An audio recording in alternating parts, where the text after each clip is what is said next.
Okay, so welcome back to another video. In this video I'm going to be reviewing the Sony SRS-XG500. Nice catchy name they've given this one. This is very obviously a contender to the JBL Boombox and the UE Hypervoom, which I've reviewed on this channel before.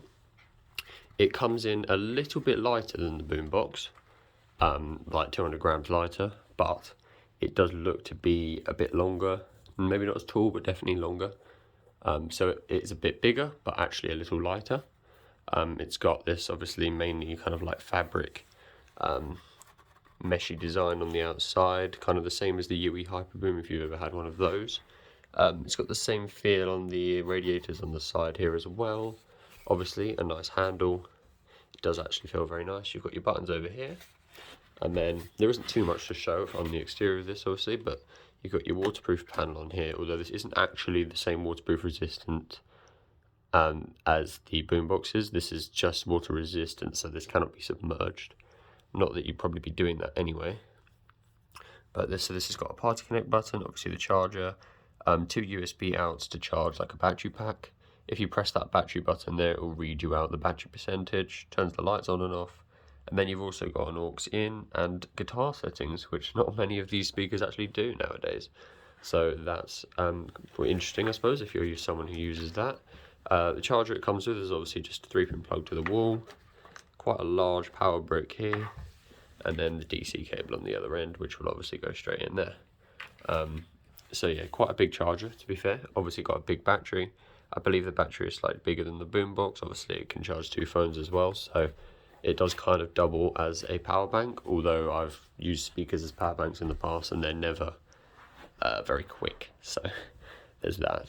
So if I turn this on quickly, there we go. So as you can see, it's got a mega bass button on the side there, and stamina modes and stuff like that to save the battery.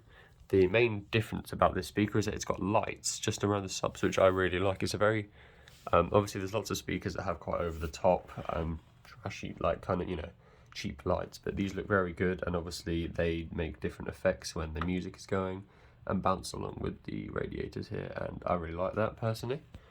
Gives it a very cool look, I think, personally. So yeah, that's the design on the outside. I'm sure there isn't really too much left to do apart from give you a little sound test and then tell you my thoughts on it.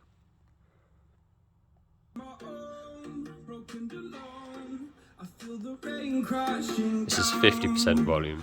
All around this empty town, I'm searching for the lost and found. But you don't care, you're unaware. Keep moving like the scars aren't even there. It's in the air like a blazing flare.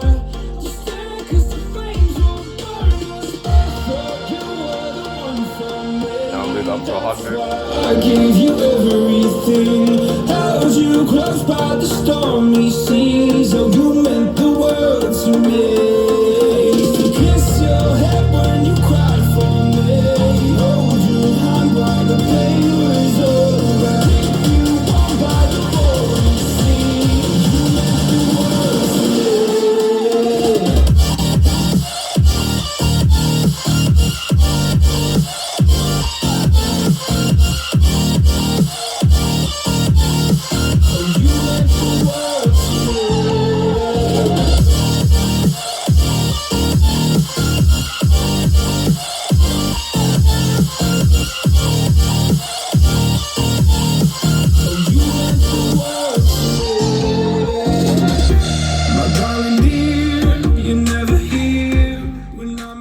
I've seen a lot of people complain about that song that I always use, but it is very good because it shows you vocals and bass, and obviously it's also non-copyright, so we like that around here.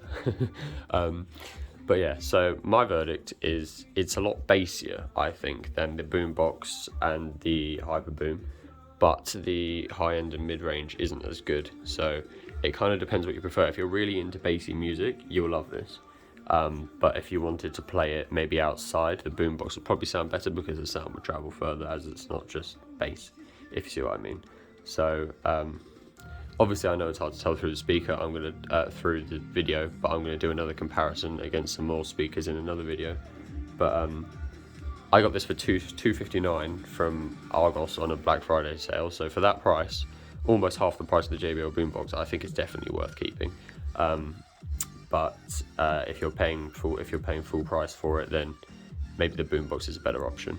However, if you like the lights and the nicer design, then you're going to be torn, aren't you? So yeah, it's a very good speaker though. Sony have really, you can tell they've aimed at the boombox and they've been close to it, so fair enough.